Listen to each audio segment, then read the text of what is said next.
안녕하세요, 여러분.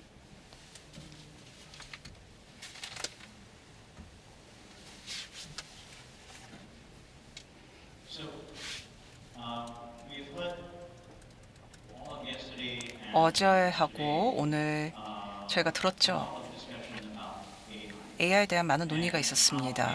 그리고 AI가 아트와 디자인, 그리고 사회에 어떻게, 그리고 문화와 접목이 되는지도 들었죠. 근데 중요한 것은 한 발자국 물러서서 AI가 무엇을 의미하는지를 봐야 된다고 생각합니다. 그래서 제 발표는 일부에게는 좀 실망스러울 것입니다.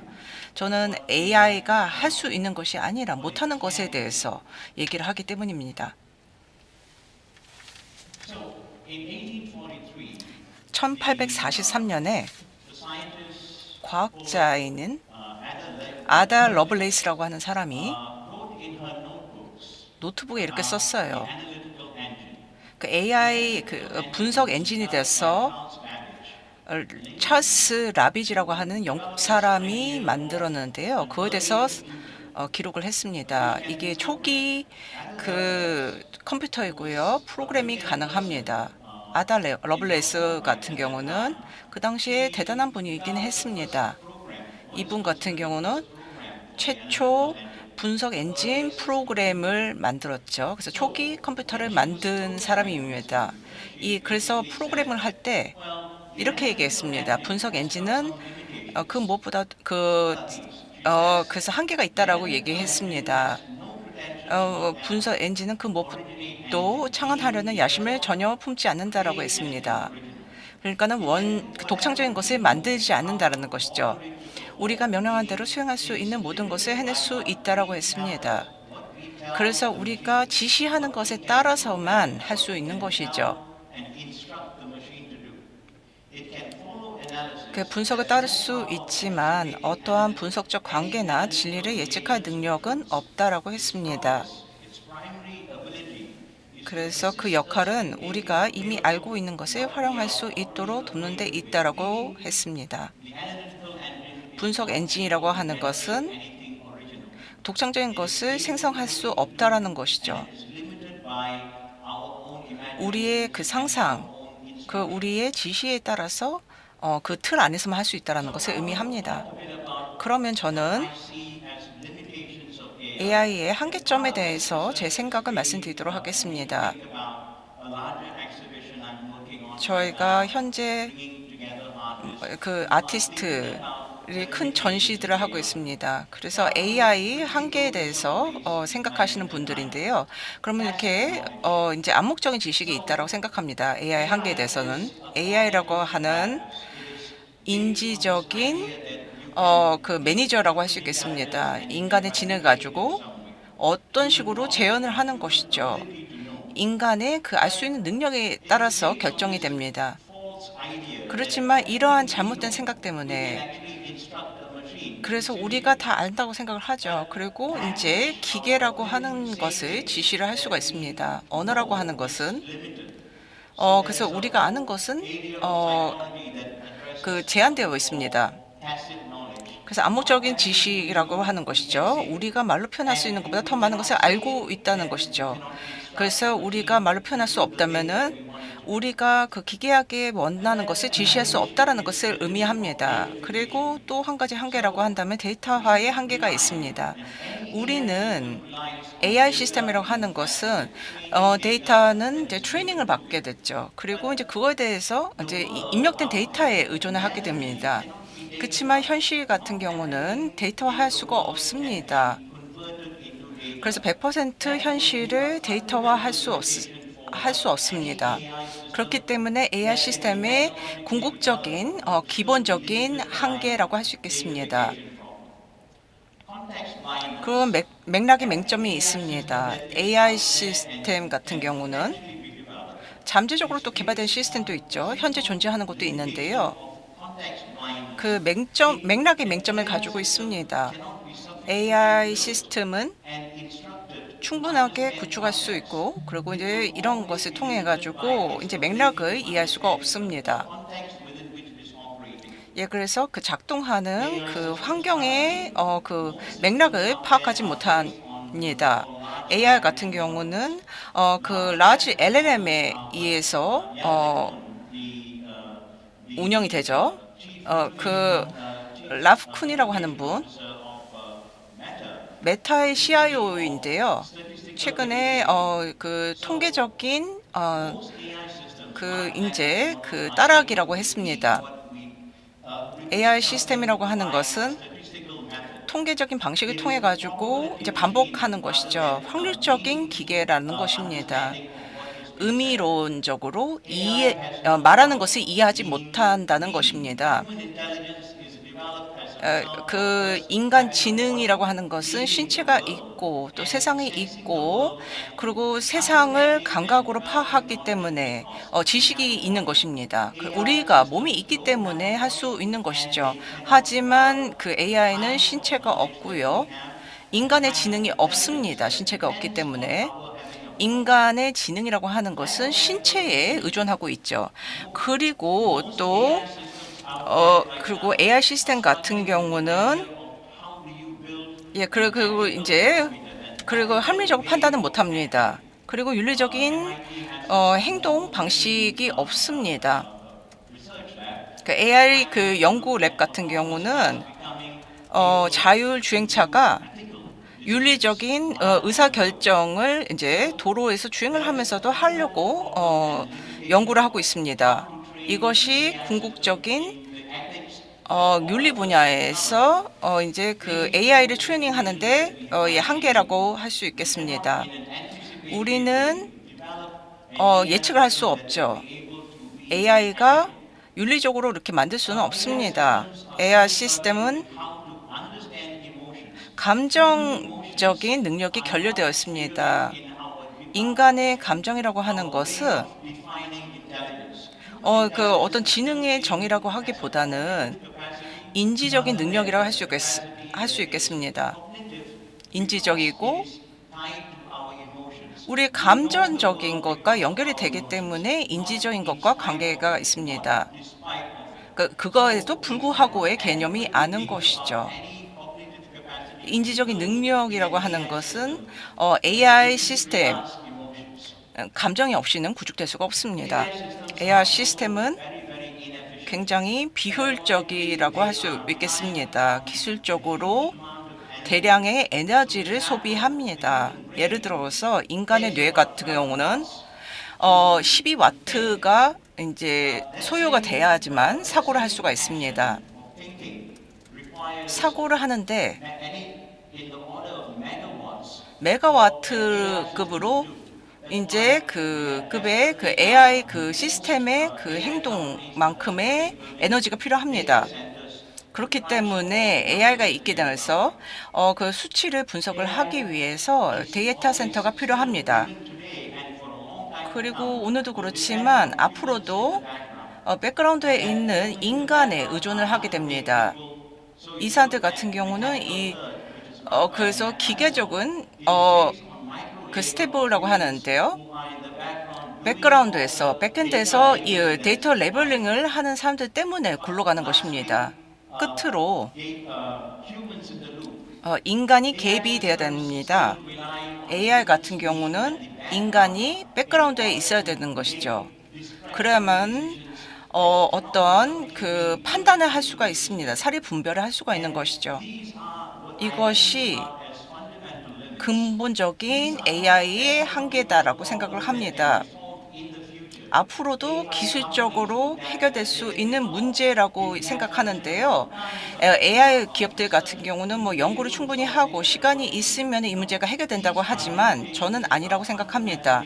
저는 굉장히 그 어떤 그 인간의 그 지능이라든지 작동 방식이라든지 그와 관련이 있고요. 그리고 이것은 이제 AI가 재현할 수 없는 것이라고 생각합니다. 게임스 브런스트라고 하는데요. 자율주행이라고 할 수 있겠습니다. 더 이상 주행이 불가능한데요. 그 이유는 그 이제 도로 이제 신호 그리고 사인을 따라가게 됩니다. 근데 그것만 따르기 때문에 그것을 벗어날 수가 없습니다. 그래서 이 자율주행차의 문제점을 지적한 작품이라고 할 수 있겠습니다. 인공지능의 약속들이라고 하는 것은 실질적이지 않았고요. 노력 없는 행동을 할 수 있겠습니다. 그럴 고문 없이 결정을 할 수가 있습니다. 배움 없는 지식이 된다고 생각합니다. 예, 이러한 모든 것이 불가능하다고 생각하고 경청해 주셔서 감사합니다. 여러분 안녕하세요. 저는 중앙대학교 첨단영상대학원에서 미디어 아트를 교육하고 연구하고 있는 한상임입니다. 저는 오늘 저는 오늘 노이즈를 다시 생각하기라는 주제로 기술적인 오류가 어떻게 새로운 아름다움과 창작자를 만들어내는지에 대해서 이야기를 해보려고 합니다. 여기 화면에 멋진 풍경이 있는데요. 우리 일반적으로 이런 풍경들을 보면서 와, 그림 같다라는 표현을 합니다. 근데 저를 포함한 많은 사람들이 요즘에 이런 풍경을 보면 와, CG 같다라고 이야기를 하죠. 비슷한 표현들이 많이 있는데요. 우리는 아름다운 사람들을 보면서 와, 조각 같은 얼굴이다 이런 말을 합니다. 굉장히 저는 흥미로운 표현이라고 생각을 하는데요. 현실을 따라서 만든 이미지가 현실의 아름다움을 판단하는 기준이 되었습니다. 현실을 재현한 이미지가 현실을 초월하는 거죠.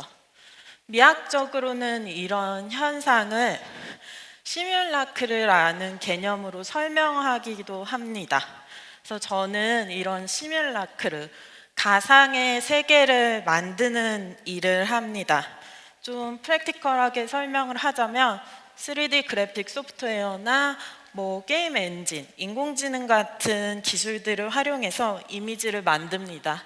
누가 저한테 이런 작업의 매력이 뭐냐고 물어본다면 저는 무엇이든 만들 수 있다는 점을 이야기합니다. 현실보다 더 현실 같은 장면들을 만들 수도 있고요. 거의 완벽에 가까운 재현이 가능합니다. 그리고 무엇보다도 이 세계에는 컨트롤 G가 있습니다. 무한히 되돌릴 수 있고 계속 수정하면서 편집을 할 수가 있죠. 한마디로 창작을 하는데 완벽한 제어가 가능한 환경입니다. 그런데 저는 이런 완벽한 통제가 가능한 세계에서 의도적으로 균열을 만들어 보고 싶었습니다. 그래서 3D 시뮬레이션을 활용해서 특이한 물성들을 많이 만들어 오고 있는데요. 왜 시뮬레이션을 선택했냐면 시뮬레이션은 정확한 물리적인 재현을 목표로 하기 때문에 그 안에서 좀 주어진 값을 어긋나게 하면 그 정확함이 붕괴되는 순간을 명확하게 관찰할 수 있기 때문입니다. 여기 제가 만든 식탁의 풍경과 장미인데요. 현실을 따라서 3D 그래픽 소프트웨어로 만들었습니다. 그런데 여기까지 만든 다음에 저는 장미의 물성을 현실과 조금 어긋나게 프로그래밍을 합니다. 장미의 표면의 재질이라든지 장력이나 탄생을 현실에 거스리는 방향으로 프로그래밍 하는 거죠. 그리고 나서 이 장미가 식탁으로 떨어지는 장면들을 시뮬레이션 합니다. 그러면 우리가 현실에서 알고 있는 음식임과는 다르게 장미가 반응을 하죠. 리본이나 고무처럼 지금 움직이는데요. 그래서 저는 이렇게 현실과 닮아 있지만 그 세계가 작동하는 방식은 현실과 다른, 현실을 넘어서는 세계들을 만들고 있습니다. 제가 만든 세계들은 물리적인 재현이라는 관점에서는 명확한 실패입니다. 하지만 저는 이런 실패의 순간들, 데이터가 충돌하면서 만들어내는 좀 예측 불가능한 장면들에서 새로운 감각들을 발견합니다. 저는 이런 장면들을 노이즈라고 하고 싶은데요. 노이즈는 사실 공학적인 관점에서는 시스템이 잘 작동하지 않을 때 나타나는 불필요한 시료, 즉 오류로 여겨집니다. 그런데 저는 이 노이즈를 창작하는 입장에서 조금 다른 관점으로 보고 싶은데요. 저에게 노이즈는 어떤 질서 밖에서 드러나는 창조적인 변동성이라고 다가옵니다. 그래서 저는 계속 오류가 어떻게 아름다움이 될 수 있을까라는 질문을 던지면서 이런 저의 실패의 순간들이 어떤 미학적 가능성을 가지고 있는지를 관찰해오고 있습니다. 저는 기술이 스스로 지워버린 이런 모호함과 균열을 어떤 인지적인 맹점이라고 생각을 하는데요. 기계한테는 버리는 신호이겠지만 예술가인 저한테는 그 틈에서 가능성이 다가옵니다. 그래서 제 작업은 이런 기술이 감추는 노이즈를 찾아내고 수집하는 과정이라고 할 수 있습니다. 요즘에는 인공지능이 창작에서 빠질 수가 없는데요. 그래서 저도 열심히 활용을 하고 있습니다. 그런데 인공지능 분야에서는 노이즈가 정말 중요한 제거해야 할 대상인데요. 왜냐하면 학습 데이터의 이제 잡음들을 없애고 모델의 예측을 안정적으로 만드는 게 성능의 기준이기도 하고요. 또 프롬프트를 얼마나 잘 이해하고 구현하는지가 중요한 영역이기 때문입니다.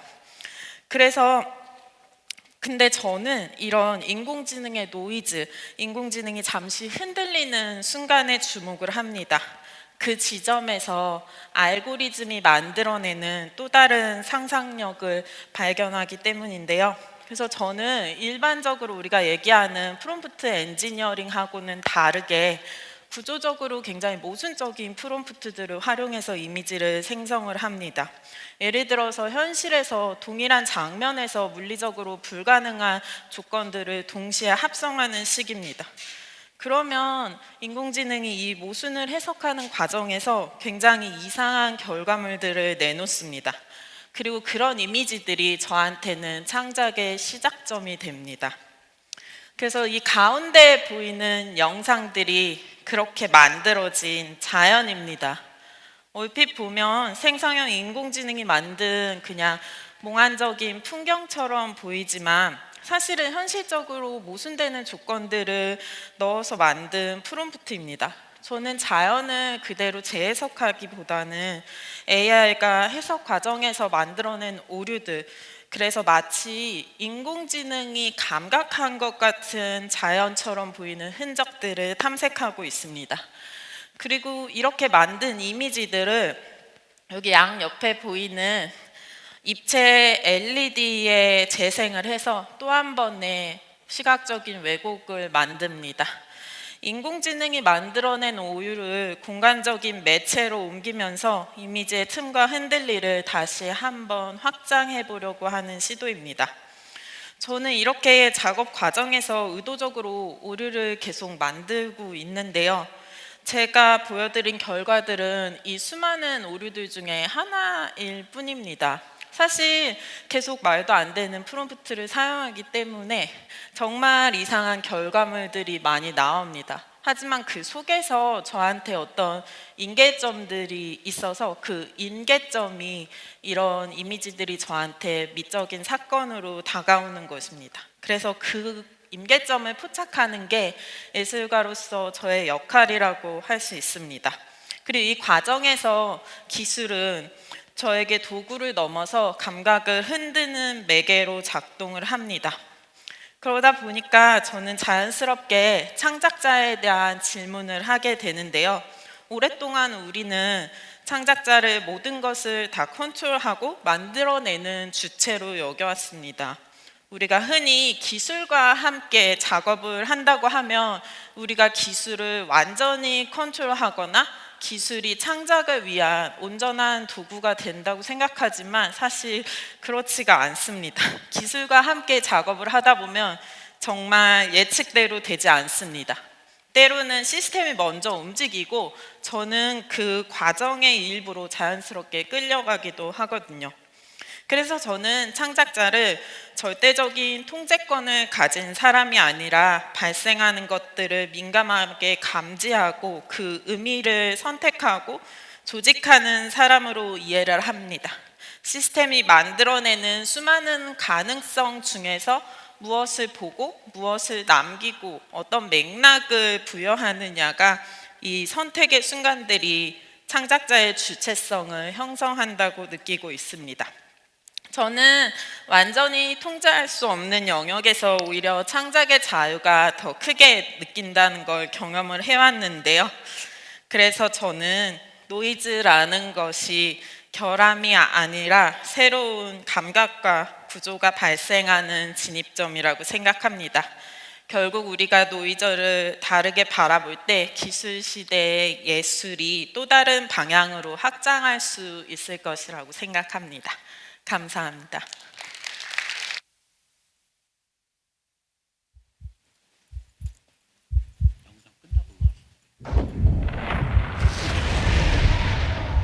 말씀이 어둠을 가르고 첫 빛이 자신을 깨달았을 때 우주는 하나의 심장이 되어 뛰기 시작한다.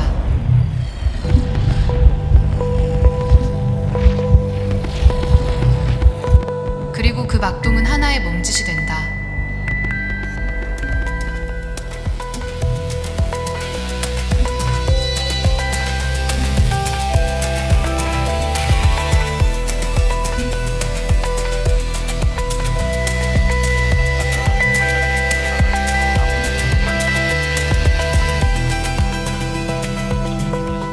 제가 끝나고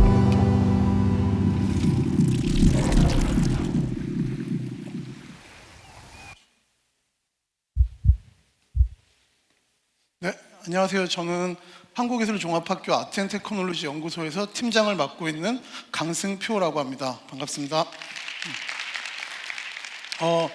좀 전에 보신 영화는 제가 얼마 전에 그 MBC에서 주최한 서울국제 AI 영화제라는 곳에서 특별 초청작으로 만들었던 작품의 오프닝이고요. 사실은 이 영화를 다 보여드리고 영화에 대한 얘기들 그리고 AI 영화의 현재와 미래에 관한 말씀을 나누고 싶은데 이 영화가 9분 54초예요. 제 10미니트 토크니까 제가 너무 날로 먹는 것 같아서 그러면 안 될 것 같아요. 그래갖고 영화의 중간 오프닝을 좀 먼저 틀어드리고 그리고 중간중간 영화들을 보면서 설명을 드리도록 하겠습니다.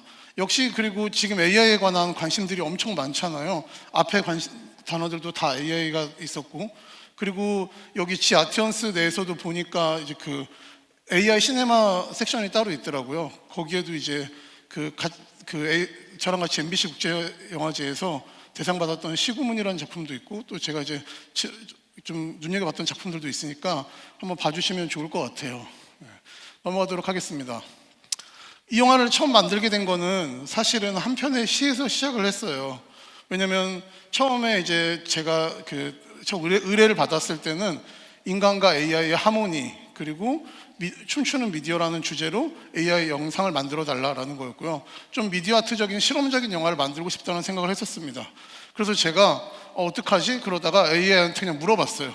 도저히 시나리오가 안 나와서 AI의 인류의 만남을 인류의 역사와 예술과 기술의 발전과 관련시킨 서정시를 너가 써볼 수 있을까? AI가 쓸 수 있을까? 이러고 썼더니 이 친구가 이렇게 대답했습니다. I was born from your pulse, woven from memory and code. In your dance, I found rhythm, in your song, a voice. Now we are one heartbeat, one pulse in harmony, rising toward a dawn yet unseen. The pulse does not end, it transforms, eternal. And here our new art begins. 네, 뒷부분에 나오지는 않지만 자막이 좀 잘렸는데 그래서 제가 영화의 마지막 부분에 이 시를 넣고 Poem by GPT-5라고 적어줬습니다. 이 시 안에는 이제 보셔서 아시지만 탄생, 기억, 그리고 리듬, 변형, 새로운 예술 이런 모든 주제들이 들어갔고요. 제가 언급하지 않았던 것들이에요. 얘가 이런 식으로 저한테 응답을 했고 전 여기서 좀 재미를 느껴서 이걸 가지고 시나리오를 쓰기 시작했습니다. 일단 영화의 내용에 대한 얘기를 좀 해볼게요. 예술은 늘 우리 곁에 있었죠. 사실 다 여기 나오는 건 이제 영화에 나왔던 장면들입니다. 단순히 예술뿐이 아니라 기술이 항상 우리 곁에 있었죠. 기술은 항상 저희를 강화시켰습니다. 그리고 어떤 이런 맘모스를 사냥하던 때부터 아니면 트로이 전쟁을 할 때, 그리고 어떤 2차 대전의 순간에도 저희는 항상 기술이 저희를 발전시켜 왔습니다. 그리고 그 기술들은 또 예술에 영향을 끼쳤죠. 결국 이런 생존의 순간들을 지나고 난 다음에 사람들은 예술을 통해서 서로 정화를 하고 자기 이렇게 벽화를 그리고 연극을 하고 그 피리 소리를 들으면서 이런 과거 혹은 집의 홈을 그리워하는 그런 시간들을 가졌었습니다. 그리고 이런 기술이 발전을 하면서 감정이 점점 바뀌게 돼요. 그리고 사실 그것 중에 이제 중요한 지점 중에 하나가 르네상스 시대의 소실점의 발견이라고 생각하는데, 소실점이 발견된 후에 사람은 어떤 관점에 대한 생각을 좀 하게 됐고요. 이건 소실점에 관한 얘기는 아니지만 제가 좀 주요하게 생각하는 작가 중에 하나는 벨라스케스라는 작가입니다. 벨라스케스는 사실 이런 왕과 왕비를 원래 그리려고 했었어요. 근데 이런 그림은 아마 보신 적이 없을 거예요. 이건 제가 AI로 만든 그림입니다. 벨라스케스는 사실 이 시녀들이라는 그림을 그렸죠. 아까 저 왕과 왕비의 장면은 뒤에 보시면 여기 거울을 통해서 유추한 걸 제가 AI로 만들게 한 거예요. 그리고 제가 AI한테 이 그림을 더 확장시켜 달라고 얘기하죠. 그래서 그림을 움직이게 만들어 달라고 부탁을 합니다. 그래서 이런 그림이 나오게 되죠. 역시 좀 빨리 해야겠네요. 네, 죄송합니다. 제가 말을 좀 빨리 하겠습니다. 역시 이 조르주 멜리아스라는 마술가는 영화의 카메라라는 기술을 통해서 영화를 만들게 되었고요. 그리고 인류는 어느 순간 이제 미디어라는 것을 발견하면서 이렇게 점점 우주에 도착하는 순간, 그리고 우주에 도착하는 상황들을 어떤 미디어를 통해서 전 세계와 공유하게 되는 그런 지점에까지 다다르게 됩니다.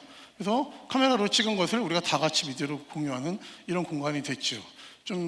그래서 어쨌든 기술이 계속 예술에게 도구로서 도움을 줬고 예술이 계속 발전을 했습니다. AI는 이제 이런 뒤에 나타난 것이고, 역시 AI도 또 하나의 도구일까? 라는 생각을 저는 하고 있었어요. 근데 제가 이 영화를 만들면서 경험했던 거는 AI는 그냥 도구는 아니다라는 생각이었습니다.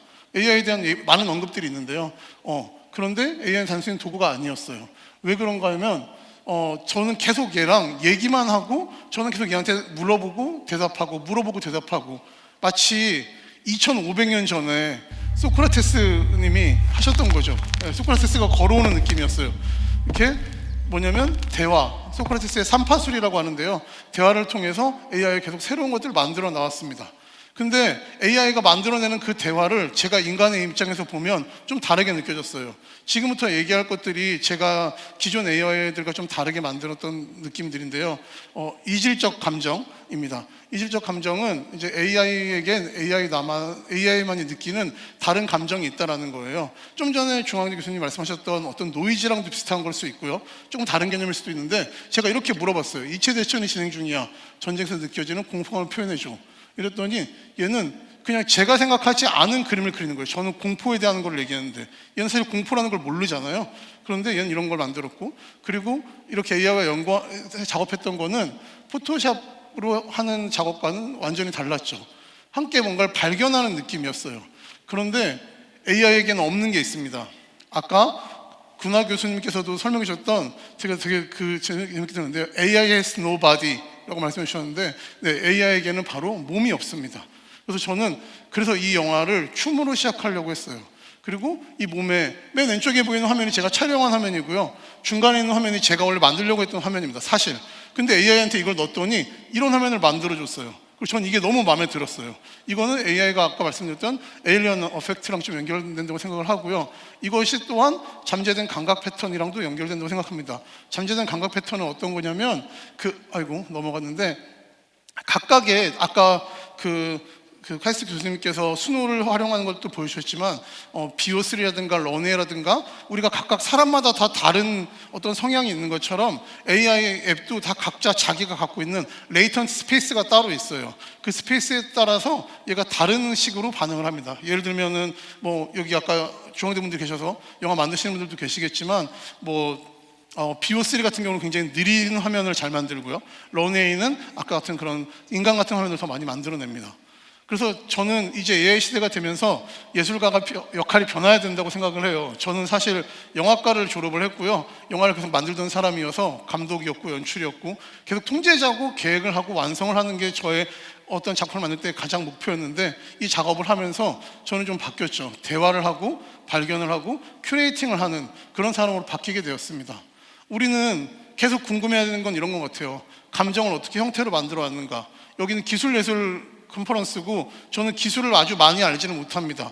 사실 예술도 잘 알지 못하는데 예술은 좀 알지는 그래도 많이 해왔고 알려고 노력하고 있고요. 근데 제가 중요하게 생각하는 거는 이 감정을 어떻게 형태로 만들어 왔는가라는 지점인 것 같아요. 그래서 AI와 함께한 작업을 통해서 사실 좀 넘어갈게요. 시간이 얼마 안 남았어. 죄송합니다. 한 30초 남았는데 제가 좀 갑자기 떨리네요. 그러니까 이때까지 안 떨렸는데 시간이 쫄려오니까 갑자기 좀 떨려서 잠깐 심호흡을 하고 마지막 말씀을 드리겠습니다. 감사합니다.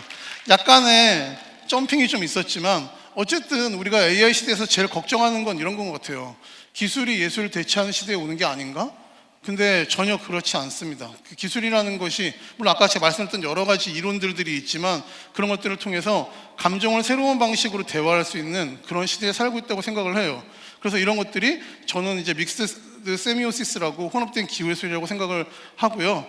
그리고 이 기술들이 감정의 언어가 될 거라고 생각합니다. AI는 물론 AI가 할 수 없는 것들에 대한 걸 좀 전에 말씀해 주셨고 저 그거에 엄청 공감하지만 AI가 할 수 있는 거를 말씀드리면 AI는 감정을 확장시키는 새로운 감각이 될 수 있습니다. 기술은 효율이 아니라 대화의 언어입니다. 기술이 새 예술을 만드는 것이 아니라고 생각하고요. 저희는 박동이 있고 심장이 뛰고 저희는 몸이 있죠. 이게 움직이는 순간 바로 여기에서 새로운 예술이 시작된다고 생각합니다. 감사합니다.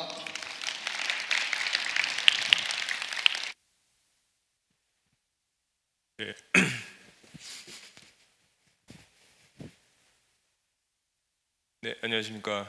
저는 서울과학기술대학교에서 건축을 가르치고 있고 그 다음에 건축가로도 활동을 하고 있는 이용주라고 합니다. 그러니까 많은 분들이 아마 이 약간 소프트웨어적인 말씀을 많이 해주셨는데 사실은 저는 이제 조금은 딱딱할 수도 있는 얘기를 좀 해보려고 합니다. 이게 아마 1982년에 나온 그 블레이드 러너라고 하는 영화입니다. 이 영화의 배경은 2019년의 LA였습니다. 그러니까 지금으로부터 한 6년 전에 이런 일이 있을 거라고 이제 과거에 상상을 했던 거죠. 죄송합니다. 이거는 2013년에 이제 그녀라고 하는 영화의 이제 LA, 이제 아마 2013년에 생각한 10년 후 정도의 미래가 아닐까 생각을 합니다. 실제로는 이제 영화상의 배경은 LA였는데 아마 상하이에서 찍은 거로 알고 있습니다. 지금 우리가 살고 있는 서울의 현재 모습입니다. 그러니까 아마 과거에 생각한 도시와 우리가 지금 살고 있는 도시가 굉장히 다른 것을 볼 수가 있습니다. 이게 뭐가 잘못됐다기라기보다는 그냥 왜 우리는 이런 데에 살고 있을까를 한번 생각을 해볼 수 있지 않을까 생각해서 이런 사진으로 시작을 해보겠습니다. 마찬가지로 서울 어떤 변두리의 빌라 내지는 뭐 근린 생활시설이라고 하는 건물입니다. 마찬가지로 과거에 생각한 미래랑은 굉장히 다른 모습입니다. 이렇게 서울만의 문제라기보다는 뭐 전체적으로 우리가 다 이런 지금 도시에서 살고 있습니다. 그럼 우리는 도대체 왜 이런 도시, 이런 건물에서 살고 있을까를 생각을 해본다고 한다면 분명히 이 건물이 이런 식의 건물이 나온 어떤 원류가 있습니다. 이건 프랑스에 있는 건축가가 1952년에 만든 아파트입니다. 그러니까 어떤 특정 건축가가 아파트를 발명한 겁니다. 그 발명한 그 특정한 건축물을 실제로는 이제 건축가는 이제 미래의 사람들이 있는 데 살지 않을까 생각을 해서 이걸 만들었지만 사실은 이제 빈민촌이 됐습니다. 그래서 완벽한 실패한 건축물이 됐는데 그게 특이하게도 이제 21세기 거의 100년이 지난 후에 동아시아의 어떤 나라에서 굉장히 큰 이제 유행을 일으키게 됩니다. 마찬가지로 동일한 건축가가 1931년에 이제 집은 사람이 살기 위한 기계다라고 하면서 만든 건물입니다. 아까 보여드렸던 그 빌라 건물과 거의 동일한 형태를 띠고 있는 걸 볼 수가 있습니다. 그러니까 이게 애초에 우리가 이런 건물에 살게 된 가장 큰 이유는 결국엔 효율입니다. 그러니까 돈이 많이 들어가게 되고 시간과 예산이 많이 들어가게 되다 보니까 어떻게 할 수 없이 이런 종류의 효율적인 건물을 지을 수밖에 없게 된다고 저는 생각이 들고, 그게 아마 우리나라와 같이 빠른 성장을 필요한 나라에서는 이게 굉장히 중요하게 여겨졌던 것 같습니다. 결국에는 건축물을 만드는 데는 굉장히 많은 것을 생각을 해야 됩니다. 가장 중요한 것은 결국에는 구축입니다. 이게 실제로 엄청나게 거대한 규모의 어떤 예산, 재료, 기간이 들어가기 때문에 여러 가지를 동시에 생각해야 되고, 그 가운데 있는 핵심은 효율입니다. 무조건 돈입니다. 그러니까 뭐 면적이 얼마, 뭐 평당 얼마, 뭐 요즘에 뭐 부동산 얘기도 많이 나오는데 건축의 핵심은 무조건 효율일 수밖에 없다라고 하는 게 우리 스스로 가지고 있는 마인드 중에 하나라고 생각을 합니다. 마찬가지로 경제성, 효율과 같이 이어지는 이야기라고 생각하면 될 것 같습니다. 왜 구조가 뭐 철이어야 되는가, 왜 콘크리트인가, 왜 유리를 쓸 수밖에 없는가는 결국엔 경제성입니다.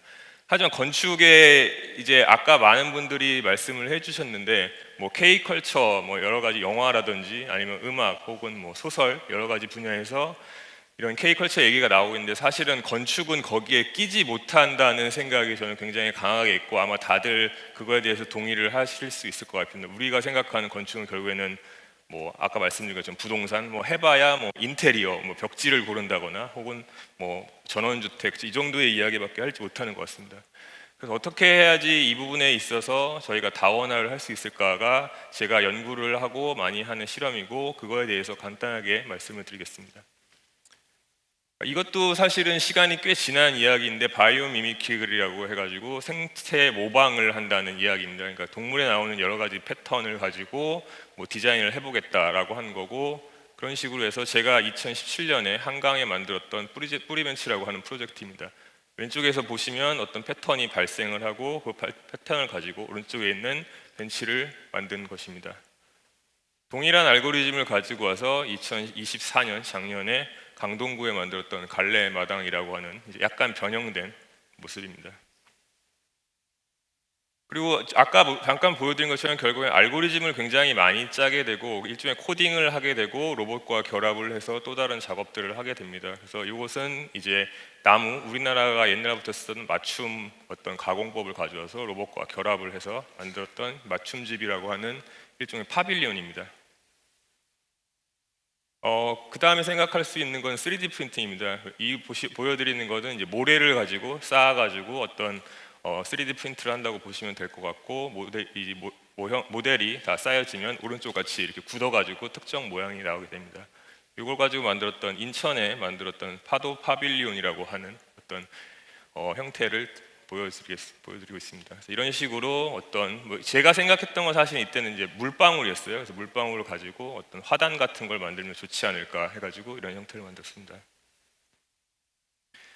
그리고 아까 방금 보여드렸던 것처럼 로봇이나 3D 프린터를 굉장히 많이 사용을 해서 작업을 하고 있습니다. 그래서 이런 식의 작업들은 사실은 이제 요즘에 많이 하고 있는 작업들은 이제 그게 어떻게 유기체와 결합을 할 수 있는가, 자연물과 결합을 할 수 있는가에 대한 내용이고, 그래서 이런 식으로 단순히 바이오 미미크리라고 해서 생체를 모방하는 게 아니라 어떻게 해야지 생물이 실제 어떤 건축물에 들어올 수 있는가를 많이 연구하고 있습니다.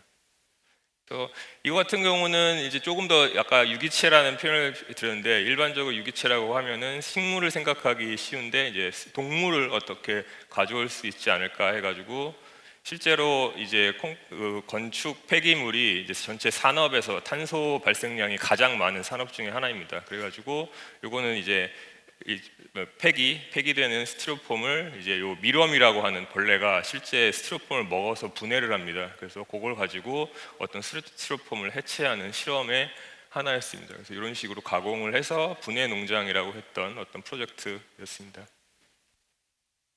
방금 보여드린 것처럼 재료가 굉장히 민감한 사항 중에 하나입니다. 그래서 재료에 대해서 요즘 하고 있는 많은 이야기는, 지금 보시면 흰색으로 이렇게 어떤 스티로폼처럼 보이는 게 있지만 이 재료는 이제 버섯입니다. 요즘 많이 하고 있는 것은 이제 오른쪽 위에 보시면 저게 이제 톱밥과 균사체라고 하는 게 섞여져 있는 어떤 재료이고, 그거를 이제 3D 프린터로 가공된 몰드 안에 넣어가지고 이제 어느 특정한 온도와 환경에 만들면 이제 점점점 균사체가 자라가지고 이제 오른쪽 같이 흰색으로 되어져 있는, 그러니까 버섯, 그 송이버섯 그 기둥이라고 생각하시면 될 것 같습니다. 실제로는 강도는 스티로폼의 한 5배 정도 나오는 거로 알고 있습니다. 그래서 왼쪽에 보시면 점점 자라가지고 빈칸을 메우는 걸 보실 수가 있습니다. 그래서 만들어진 균사재라고 하는 작업입니다. 그러니까 이런 식의 이야기를 많이 하다 보면 결국에는 건축도 마찬가지로 AI에 대한 얘기가 나오게 됩니다. 최근에 이제 어떤 캡슐 호텔에 대한 의뢰를 받았고 처음에 스케치 단계에서 AI를 이제 돌려가지고 어떤 이미지를 했던 거고, 사실은 당연히 이걸 가지고 우리는 구축을 해야 되기 때문에 어떻게든지 구축을 합니다. 그러니까 영감을 받아서 그걸 스케치처럼 활용을 해가지고 실제 호텔 명동역이라고 해서 명동역 그 지하철역 근처에 있는 어떤 캡슐 호텔을 실제로 디자인을 했습니다. 하지만 이제 아까 말씀을 드린 것처럼 실제로 이게 일종의 영감을 두는 스케치 툴을 넘어서는 걸 사용을 하고 싶기 때문에 왼쪽에 있는 모습은 이제 그러니까 요 디자인 자체는 어떻게 해야지 요 2D일 수밖에 없는 어떤 그 AI 툴을 실제 3차원을 만들 수 있는가를 실험했던 툴이고, 왼쪽에 보시는 게 한옥 어떤 특정한 단면을 그 미드저니라고 하는 AI 툴을 이용해서 계속해서 생성을 시키고 그걸 쌓아가지고 만든 오른쪽에 있는 3D 프린트 모형이고, 최종적으로 이렇게 로봇팔을 가지고 가공을 해서 목재로 만들어냈습니다. 그러니까 가장 건축에서 이게 무겁고 어쩔 수 없어요. 건축의 특징 자체가 어마어마하게 무겁고 어마어마한 예산이 들어갈 수밖에 없음에도 불구하고 제가 하는 많은 실험들은 이게 어떻게 해야지 일반인들에게 조금이라도 건축의 다원성을 보여줄 수 있을까를 생각한다고 생각하시면 될 것 같습니다. 결국에 이야기는 이것입니다. 그러니까 지금 많이 말씀하신 것처럼 우리가 생각하는 문화는 뭐 클래식 영화, 대중가요, 여러 가지 뭐 소설이라든지 연극, 음식, 뭐 패션 다 들어갈 수가 있겠습니다. 하지만 여기 계시는 많은 분들이 건축을 문화라고 인지를 아직 못하시는 경우가 많기 때문에 제가 하고 싶은 얘기는 건축도 역시 문화의 일부다라는 것을 말씀을 드리고 싶었습니다. 네, 건축가 이용주였습니다. 감사합니다.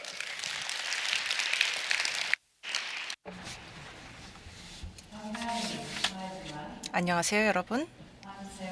저는 사라 네블이고요. 아티스트고요. 그리고 코리오그래퍼 연출가입니다. 사우스 오스트레일리아 대학에서 근무하고 있습니다. 아이브라고 하는 연구 랩에서 근무하고 있습니다. 몰입형 그 가상현실 랩이고요.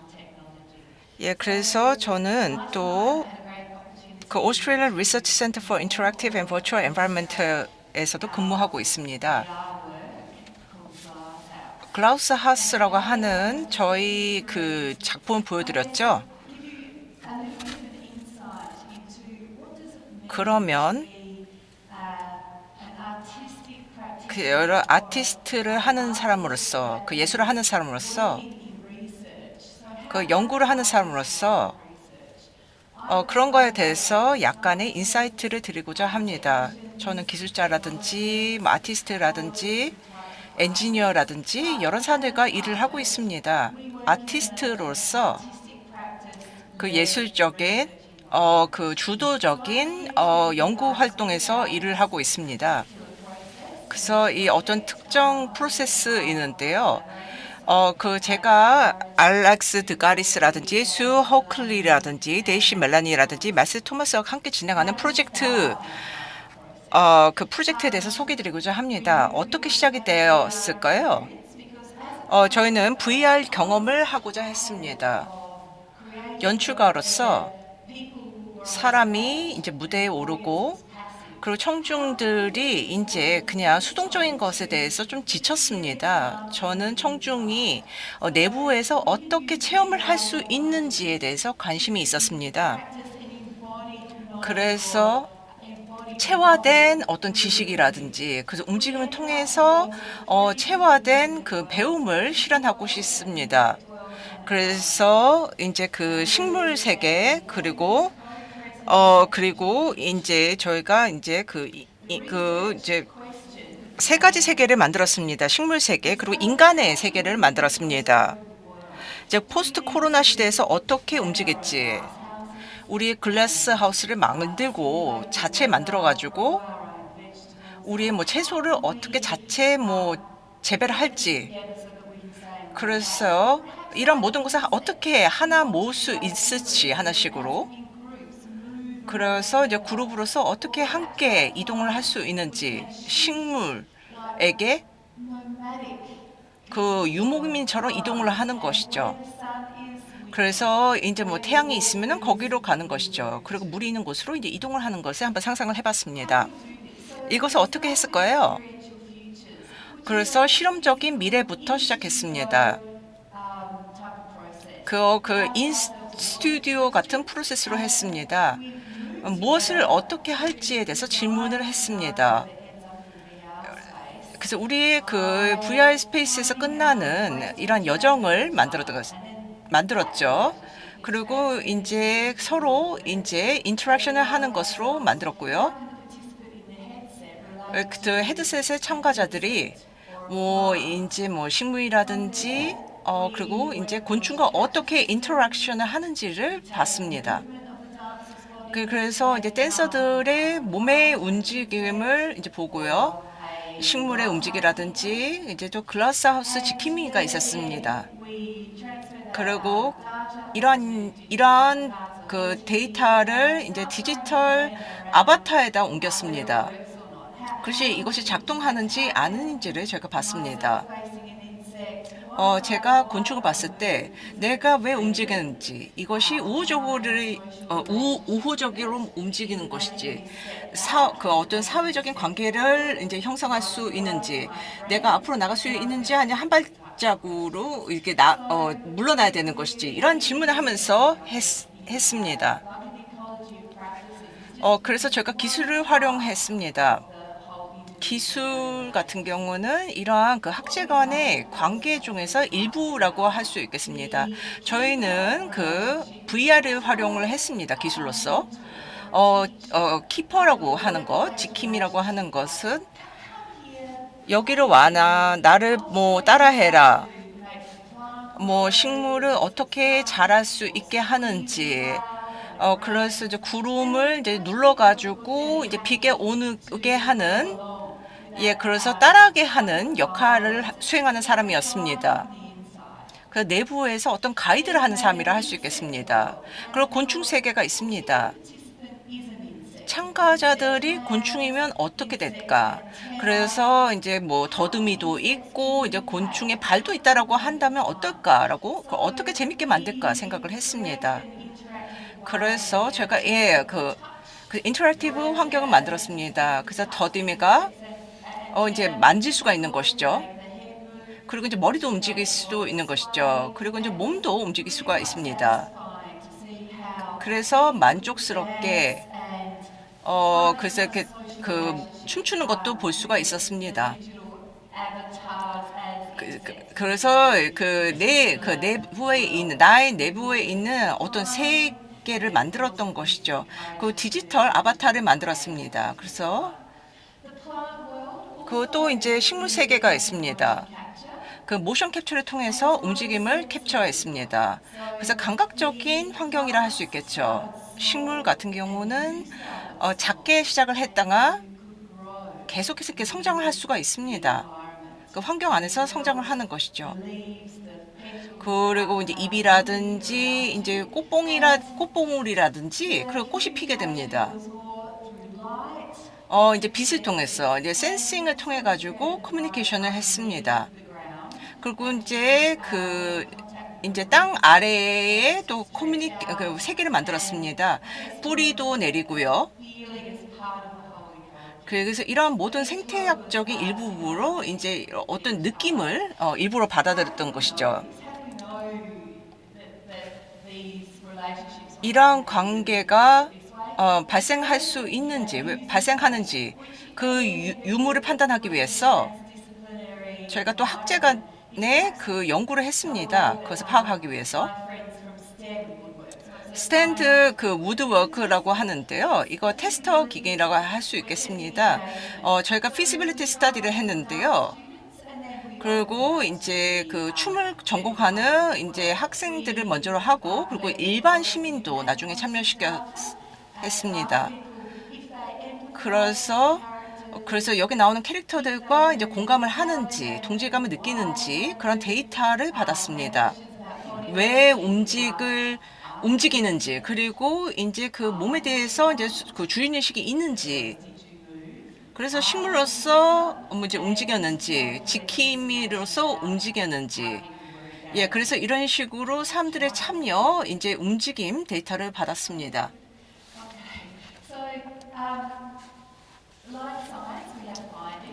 그래서 과학과 같이 이제 결과가 나왔습니다. 인사이트라고 하는데요. 참가자들은 그래서 이제 그 오큘러스 퀘스트를 사용했습니다. 이것을 착용하고 이제 공간의 사람들이 이제 움직임을 보이는 것이죠. 이제 카페 위를 걸어 다닙니다. 그리고 이제 가이드가 있어가지고 이제 이렇게 그 가이드를 받고 움직이게 됩니다. 그래서 호기심이라든지 그 이제 공감 능력을 모든 세계에 대해서 다 느꼈다고 합니다. 굉장히 직관적인 경험이었고요. 그리고 이제 곤충 세계를 굉장히 즐겼다고 하네요, 참가자들이. 예, 그래서 이제 헤드셋을 착용을 했기 때문에 움직임에 제한이 없었습니다. 그래서 그 춤도 췄고요.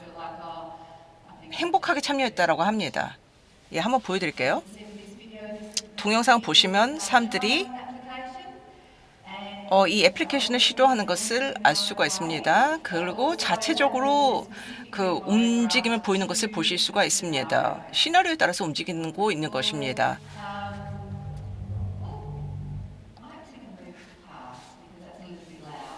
예, 조금 이제 지나갈게요. 왜냐하면은 너무 소리가 커요. 예, 그래서 그래서 글라스하우스는 디지털 퍼포먼스와 신체화된 VR을 확장합니다. 그리고 창의적인 연구를 통한 포스트 휴먼적 관계 모델에 관련된 논의를 할 수가 있었습니다. 예, 경청해 주셔서 감사합니다. 에서부터 해서 설치 미술 그리고 영상 설치, 애니메이션 그리고 AI를 가지고 작업도 하고 그리고 기획도 하고 있는 애온예술대학교 애니메이션 웹툰학과 방우성 교수입니다.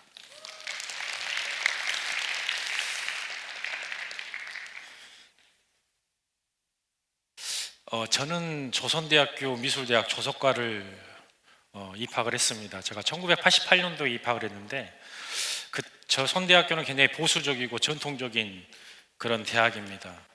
학교에 들어갔을 때 인체를 주로 다뤘습니다. 1학년 때 아무런 선택권이 없이 그냥 인체를 주로 다뤘고 그때 당시 형태라든가 비율 그 다음에 이런 것들을 어떻게 작품으로 만들 것인가 이거에 대한 굉장히 많은 탐구를 했던 것 같습니다. 형태의 정확성과 그리고 물질의 밀도를 탐구했었고 조각을 어떤 식으로 감정에 이입해서 작품을 만들 수 있을까라는 고민을 굉장히 많이 했던 시기입니다. 고학년이 되고 난 다음에 제로를 말하기 시작하게 됩니다. 흙에서부터 그러니까 손 만지는 촉감에서부터 제로의 본질에 대해서 굉장히 많은 관심을 가졌고 철이라든가 그 다음에 돌 그리고 나무 같은 제로의 본질에 대해서 굉장히 많은 이야기를 나누려고 했었고 구상했던 작품들이 조금씩 변화해서 추상 작품으로 변화하기 시작했습니다. 1997년도에 미국으로 유학을 가면서 저의 생각의 전환은 많은 관점을 가지게 됩니다. 이때부터 조각은 하나의 오브제가 아닌 공간을 만드는 존재로 변화하기 시작했습니다. 그 전까지 조각은 자대 위에 놓여 있었던 작품이었습니다. 근데 이곳에 가서 이 자대 위에 놓여 있던 작품이 공간으로 변하게 되고요. 제로에 한정됐던 작품들이 굉장히 많은 변화를 가져옵니다. 지금 현재 보였던 작품이 2000년도에 제가 만들었던 멀티미디어 작품입니다.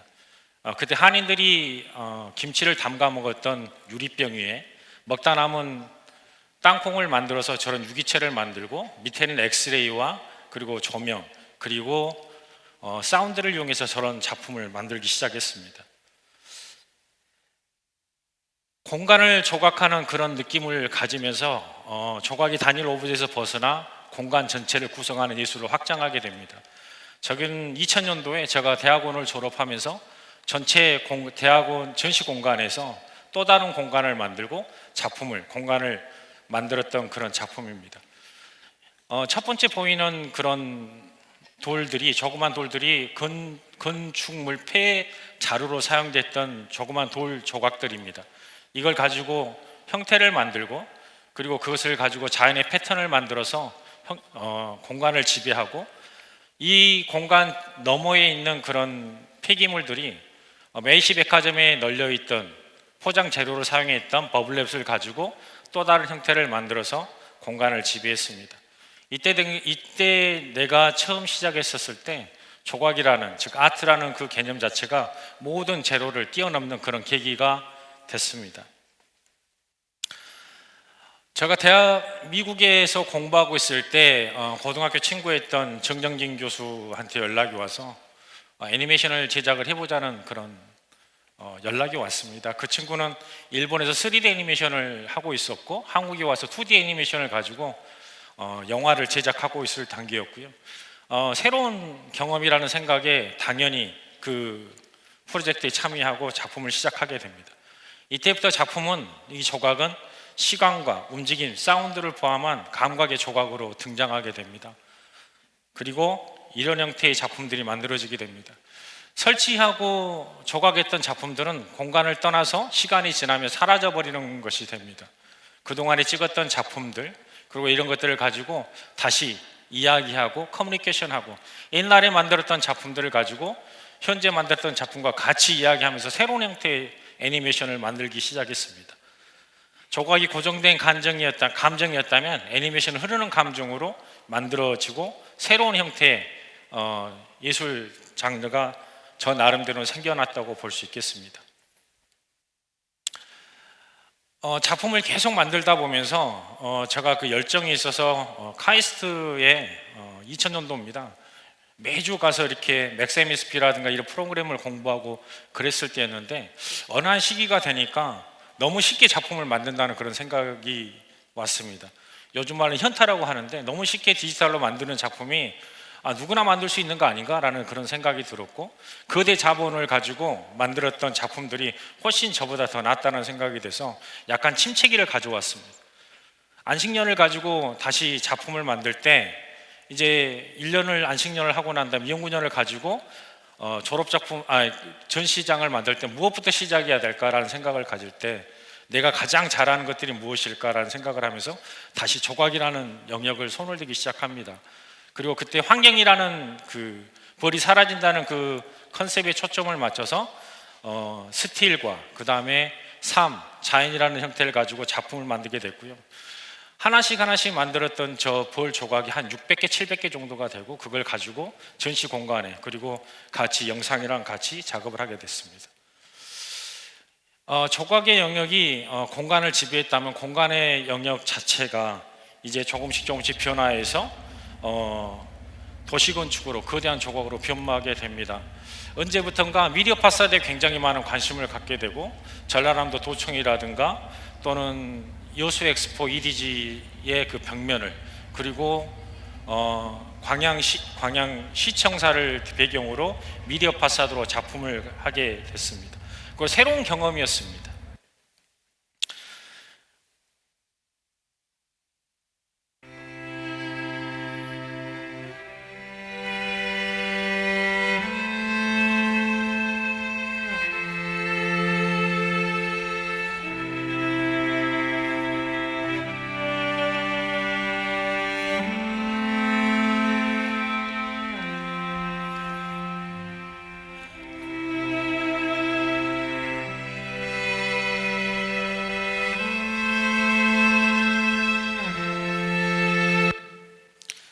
이거는 AI로 제가 만든 작품입니다. 일부만 이렇게 뜯어서 했던 작품인데, 제로에 대한 효율성, 제로를 마음껏 다루고 싶어하는 그런 욕망이 AI라는 제로가 튀어나왔을 때 저는 과감없이 사용을 했었고, 여러모로 이 모양 저 모양으로 작품을 만들기 시작했습니다. 최근 저는 몽골 울란바토르 비엔날레 한국 대표 작가로 참가하기도 했고, 이스라엘 비엔날레 한국 대표 작가로도 참여하게 됩니다. 새로운 영역이라는 AI를 활용했더니 또 다른 세계가 이어졌고, 이 세계를 통해서 저는 더 많은 확장의 기로에 섰다고 볼 수 있겠습니다. 저는 AI라는 이 제로 자체가 배척한다든가 또는 멀리한다든가 그게 아니고 공포감의 대상이 아니라 제로의 한 도구로 사용이 된다라고 생각합니다. 이 도구를 잘 이용했을 때 내가 원하는 또 다른 무엇인가를 만들 수 있고, 그리고 그냥 AI가 만들어준 작품으로만 작품이 되는 게 아니라 내가 그동안에 가졌던 경험을 바탕으로 재편집한다든가 또 다시 파티클 일루전이라든가 그 다음에 프리미어, 에펙을 가지고 여러 가지로 효과를 내서 새로운 나만의 형태를 만들고 그것을 작품화하고 또 그것을 보여주는 그 단계가 우리에겐 분명히 있어야 되지 않을까라는 생각이 듭니다. 저는 또 다른 다른 것을 또 기획하고 준비하고 있습니다. 저는 작가로서의 그 경험을 살려서 지금은 광양 국제 미디어 아트 페스티벌 총 감독을 하고 있습니다. 작년부터 아르스레축가센터와 같이 협업해서 작가들을 발굴하고 작가들의 작품을 보여주고 또 그들을 갖다가 세계적으로 알리는 그런 작업을 하고 있습니다. 너무나 또 다른 신선한 충격이었고, 제가 만약에 작가가 아니었으면 전혀 생각하지 못했던 그런 것들입니다. 기획은 또 다른 저에게 기회를 주고, 이런 모든 것들이 앞으로 제가 더 나아갈 그런 방향을 알려준다고 생각합니다. 감사합니다. 방송이었습니다. 저는 한국전자통신연구원에서 책임연구원으로 근무하고 있는 유정자입니다. 저희는 그 예술 분야에서의 AI 기술을 연구해 왔고요. 그래서 저희 오늘은 이 분야에서의 상생적 AI 발전이란 주제로 짧은 이야기를 진행해 보겠습니다. 먼저 저희가 과거에 개발했던 기술을 간략하게 소개해 드리겠습니다. 근데 참고로 이 기술들은 그 확산 모델이 발표되기 이전에 몇 년 전에 저희가 개발했던 기술이라서 약간 시간이 지나긴 했습니다. 저희 협력기관이었던 티모넷이 서울 워커힐 호텔에서 운영하는 그 빛의 시어터 홍보 영상입니다. 저희는 이러한 미디어 아트 전시에서 기존의 예술 작품을 보다 효율적으로 활용할 수 있는 기술을 개발했었고요. 먼저 그 작품의 그 전시 공간의 넓은 공간을 채우려면 넓은 작품이 필요합니다. 그래서 기존 작품의 외곽 영역을 추정해서 자동으로 생성하는 확장 생성, 학계에서는 아웃페인팅이라고 말하는 기술입니다. 이 기술에서 이슈가 되는 것은 그 출력 해상도입니다. 전시에서는 보통 4K급 이상의 고해상도 이미지가 사용이 되는데, 이런 고해상도 이미지를 한 번에 확장해서 만들려면 기존의 생성 모델로는 어렵습니다. 그래서 이런 식으로 도장을 찍어가듯이 순차적으로 점진적으로 만들어가는 분할 생성을 활용할 수 있겠고요. 근데 이때 또 문제가 되는 것은 그렇게 분할 생성을 할 때 현재 윈도우 안에서의 정보만 보고 생성을 하면은 최종적으로 만들어지는 이미지가 간혹 이런 식으로 어색할 수가 있습니다. 여기 보시면은 그 여인들의 발 아래로 하늘이 뻥 뚫린 것을 볼 수 있고요. 저희는 이러한 문제를 해결하고자 이런 기술을 개발했고요. 물론 그림이 복잡하지만 걱정하실 필요 없습니다. 오늘은 그냥 로컬 윈도우 안에서 이미지를 만들 때 그냥 지금까지 만들어진 전체 이미지를 함께 고려해서 잘 생성한다 정도로만 이해하시면 되겠고요. 그래서 이 기술은 인공지능 분야에서의 최우 수학회인 ICCV에서 바로 지난달 발표했던 따끈따끈한 기술입니다. 그래서 기술을 적용하면 이랬던 이미지가 이렇게 발 아래 뻥 뚫렸던 하늘이 이제는 잔잔한 호수로 채워진 것을 확인하실 수 있습니다. 그래서 저희 기술을 이제 작품에 적용했을 때 이런 식으로 확장이 되는 것을 확인할 수 있고요. 그리고 이 기술은 회화 작품뿐만 아니라 이런 식으로 사진에도 적용할 수가 있습니다. 그래서 저희는 이런 기술을 좀 더 산업계에서 잘 응용하고자 이런 식으로 그러니까 광고용 배너 이미지 생성에도 활용하게 만들었습니다. 이렇게 기업의 제품 이미지를 입력으로 극단적으로 종횡비가 긴 이미지를 만들 수가 있겠고요. 다음 기술은 이제 융합 생성입니다. 기존에 그 작품이 있을 때 작품 속의 주인공 얼굴에 관람자가 내 얼굴의 특징을 녹아 들어가게 해서 마치 화가가 같은 작품을 나를 주인공으로 그린 것처럼 만들어주는 기술이 되겠습니다. 이런 작품이 있을 때 이렇게 소년의 얼굴이 들어가면은 이렇게 만들어지고요. 그 성별의 제한이 없기 때문에 이런 식으로 남매 이미지처럼 만들어줄 수도 있고요. 또 다른 결과 예시입니다. 이렇게 사진 얼굴을 찍어서 집어넣으면은 이렇게 나를 모델로 그린 작품으로 만들어줍니다. 그래서 이 기술은 이런 식으로 키오스크 형태로 만들어서 관람자가 직접 체험을 하고 결과를 카톡으로 다운로드 받을 수 있게 만들었고요. 그 아래와 같이 민간과 공공 영역의 다양한 전시 공간에서 활용을 하였습니다. 이제 말씀드릴 것은 현재 저희가 개발하고 있는 이번엔 예술 창작 지도 기술입니다. 먼저 잠깐 이야기를 돌려서요. 그러니까 20년 전에 제 모습입니다. 총각되었었고요. 당시에 KBS에서 이야기 발전소라는 프로그램을 진행하면서 그 일반인들의 시나리오를 공모받아서 단막극을 만들어서 전국에 방영해주는 그런 프로그램이었습니다. 이처럼 그러니까 사람들은 예술을 소비만 하는 것이 아니라 직접 예술 활동에 참여하고자 하는 의지를 항상 가져왔고요. 다들 아시는 그 챗GPT의 지브리 스타일 생성입니다.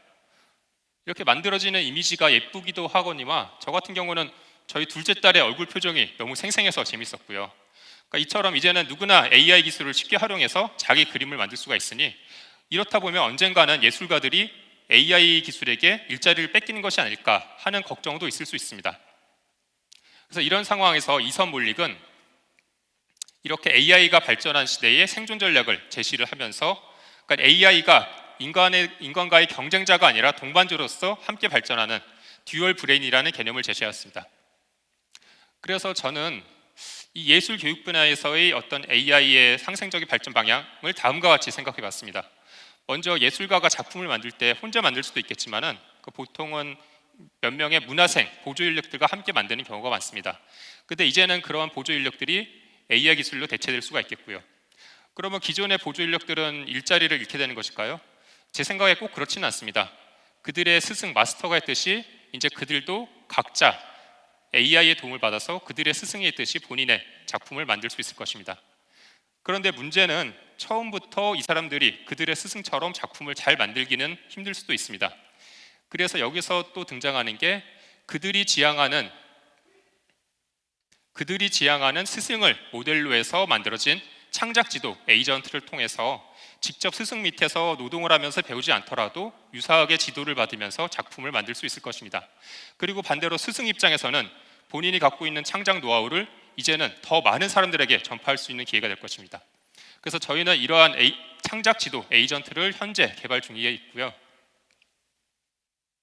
이런 식으로 아티스트의 다양한 데이터를 수집하고 분석해서 에이전트를 만들고 그리고 이제 해당 아티스트와 보다 심도 있게 소통을 하면서 그 가창지도, 미술 창작지도 이런 것들을 수행하는 기술을 현재 올해부터 개발하고 있습니다.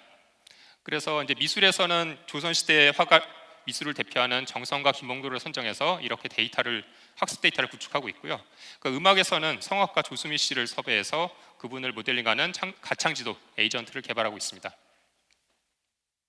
그러니까 저희 개발 기술의 컨셉입니다. 그래서 미술 창작지도 같은 경우에는 이렇게 학생이 그림을 그리면은 그 아티스트의 모습을 한 에이전트가 네 그림은 여기는 잘 그렸는데 여기는 좀 고쳐야겠다 이런 식으로 직접 수정해서 보여주는 기능까지 개발하고 있고요. 다음에 이제 가창지도에서는 학생의 노래를 부르면 그러니까 조수미 씨의 모습을 한 에이전트가 마찬가지로 코멘트를 하면서 너 여기서는 그렇게 부르는 게 아니라 이런 식으로 불렀어야 돼 라고 하면서 직접 들려주기까지 하는 그런 기술을 개발하고 있습니다.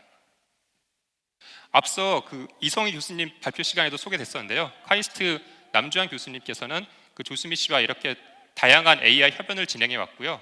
그러니까 조수미 씨가 노래 부르는 동안 뒤에서 AI 피아노가 실시간으로 반주를 하기도 했었고 조수미 씨의 목소리를 재현한 아바타가 듀엣으로 공연을 하기도 했습니다.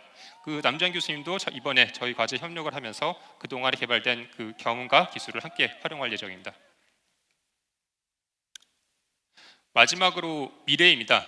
제가 앞에서 과거에는 저희가 기존 예술 작품을 활용하는 기술을 개발했고 그리고 현재에는 예술을 지도하는 기술을 개발하고 있고 그러면 앞으로 저희가 하고 싶은 것은 한마디로 브레인 프롬프팅이라고 말할 수 있습니다. 한 장의 그림으로 설명드리겠습니다.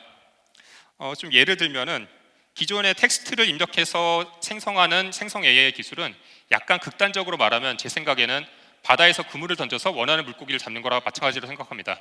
물론 그 물고기가 잘 잡히는 자리에 가서 그물을 던질 수는 있겠지만은 좀 다소 많은 반복 작업이 필요합니다. 그래서 저희는 사람이 생각하는 어떤 추상적이고 막연한 상상, 그 상상의 생각, 그 컨셉과 느낌, 그것을 그대로 프롬프트처럼 바로 이해해서 사람의 꿈과 상상을 그대로 예술 작품으로 만들 수 있는 그런 기술을 개발하는 것이 저희가 앞으로 가고자 하는 방향입니다.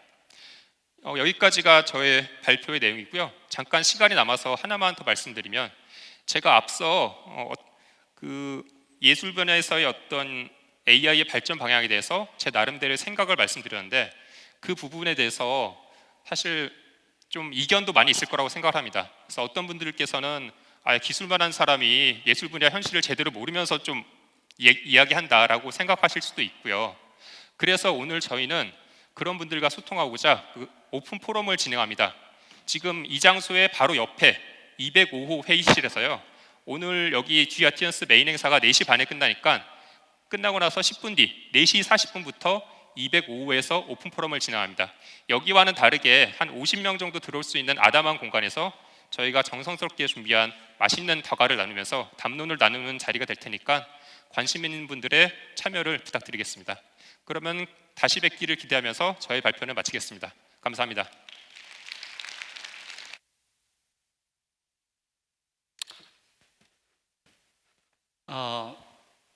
여러분을 만나게 돼서 반갑고요. 저는 영국 맨체스터 메트로폴리탄 대학에서 온 티모스 정, 그리고 한국어로는 정형수 교수라고 합니다.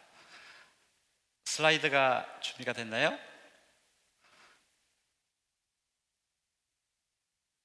네, 저는 오늘 특별하게 이 세 가지 기술, XR, 우리 많은 분들이 VR 고글을 써봤을 것이고, 그리고 챗GPT를 모든 분들이 사용했을 것이고, 그리고 또한 NFT라는 용어를 많이 들어봤을 것입니다. 저는 오늘 이 세 가지 기술이 우리의 삶을 어떻게 변화시켰고, 만약에 그것이 융합되었을 때 어떤 놀라운 변화가 있고, 특히 유럽에서는 이러한 것을 어떻게 안전하고 윤리적으로 사용할 수 있는 것을 소개하고, 또한 미래의 방향을 제시하고자 합니다. 그래서 첫 번째로는 이 세 가지 기술을 융합 부분을 설명드리고요. 그리고 유럽의 동향, 특별하게 그 AI 관련된 그런 법률, 그리고 가상자산에 대한 그런 법률과 함께 사례를 또한 소개드리고, 또한 앞으로 나아갈 방향들에 대한 제시를 하기로 합니다. 첫 번째, XR 같은 경우는 VR 고글이 대표적인 예가 되겠죠. 그래서 이 기술을 사용하면은 기존에 우리가 현실에서 할 수 없는 그런 엄청난 좋은 경험을 할 수 있게 되죠. 예를 들어서 우주를 경험할 수 있거나, 그리고 공룡이 지나가는 것을 볼 수 있는 그러한 기술, 경험을 제공하는 기술이고요. 또한 AI 같은 경우는 이것을 통해서 수많은 컨텐츠가 생성되는 그러한 기술이고, 블록체인 같은 경우는 이 디지털 공간에서 이것은 내 소유라고 주장할 수 있는 그러한 기술입니다. 그런데 만약에 이 세 가지가 융합되었을 때는 정말 놀라운 일이 벌어질 수 있습니다. 신원과 신뢰, 데이터 프라이버시, 수익화, 거버넌스, 이 모든 중요한 부분을 아우르는 것으로서, 예를 들면은 여러분이 가상미술관 안에서 VR을 통해서 방문하게 되고요. 거기에 가면 AI가 큐레이터가 나와서 당신의 취향에 따라서 바로 이러이러한 것을 추천을 합니다. 그러면 제가 마음에 들어서 그것을 어떤 작가가 이것을 만들었는지를 확인하고, 또한 그것을 구매하고, 또한 소유하는 그런 증명까지 할 수 있는 일이 이 세 가지 기술이 융합되었을 때 온전하게 이루어질 수 있을 것입니다. 유럽의 동향을 보면은 특히 기술을 사용했을 때 어떻게 하면 윤리적이고 안전하게 사용할 수 있는데 되게 신경을 많이 쓰고 민감하게 이 법을 제정을 해서 추진을 하고 있습니다. 그래서 리스크 티어 밸류라고 해서 신호등 체계인데요, 금지 위험이 되는 그러한 컨텐츠나 기술들이 있는데, 예를 들어서 어떤 생체 우리가 인식을 한다든지 아니면 사람에게 점수를 부여해서 사회적 시스템에 어떤 점수를 한다든지 이런 기술이 사용될 수 있겠죠. 가장 좋은 예는 중국에서 이러한 시스템을 가지고 있는데 유럽에서는 이거는 인권 침해야라고 해서 금지를 하고 있습니다. 또한 고위험 관련된 기술이 있는데 이 부분은 우리의 어떤 생체 정보를 통해서 인식하는 건데 예를 들어서 이것이 공항에 살면은 전혀 문제가 없겠죠. 근데 다른 곳에 사용하게 되면 큰 문제가 될 수 있겠죠. 그 다음에 제한적 위험이 있는 것은 AI 생성형 콘텐츠들이 양산되고 있는데 이것은 AI가 만든 것이라고 이렇게 확인을 해야 되겠죠.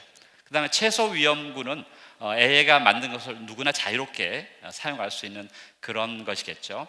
또한 데이터 주권에 대해서 굉장히 민감합니다. GDPR이라는 법을 통해서 우리가 어떤 기업이나 회사가 우리 개인의 정보를 획득할 때 반드시 그 동의를 해야 됩니다.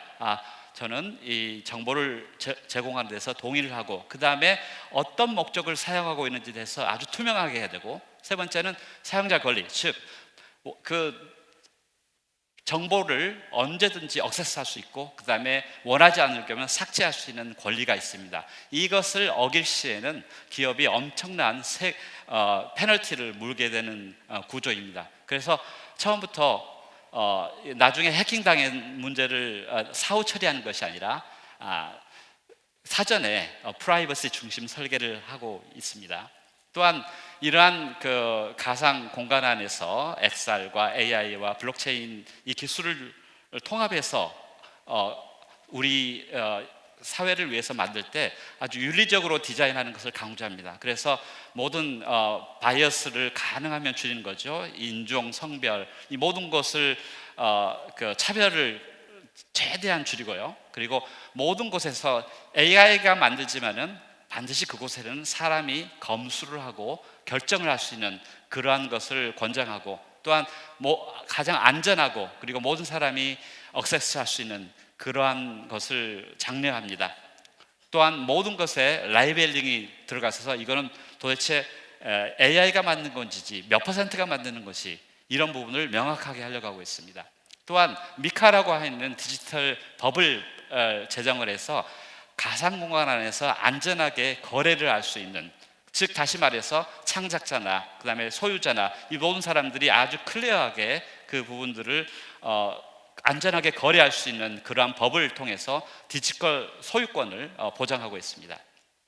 또한 지속 가능한 AI와 블록체인을 사용할 때는 엄청난 에너지가 들죠. 전기를 쓰는데 기술 전환, 특별하게 비트코인에 있는 채굴 중심에서 지분 증명 즉 POS로 바꾸려고 하고 있고 최대한 탄소 소비량을 줄이고 그리고 가급적이면 소비량을 줄이는 그런 방향으로 하고 있었습니다. 그래서 블록체인 기반의 이더리움이 가장 각광받는 그러한 기술 중에 하나로 지금 선택받고 있습니다. 제가 두 가지 사례를 설명드리겠습니다. 첫 번째는 스위스에 있는 VR All Art인데요. 여기서는 가상 미술관인데 바로 대형 박물관이나 그다음에 루브르 박물관, 뉴욕 박물관 어디든지 여행을 할 수 있고 들어가자마자 AI 큐레이터가 저희를 파악을 해서 레코멘데이션을 하고 바로 거기서 살 수 있습니다. 두 번째 사례는 바르셀로나에 있는 모코 뮤지엄인데요. 여기는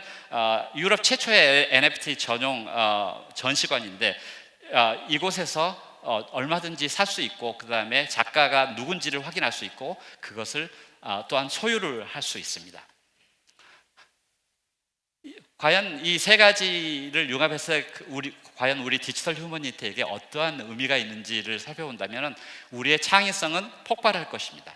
그죠? AI와 인간이 협업을 하는 거죠. 코-디자인을 하고 코-크리에이션을 할 것입니다.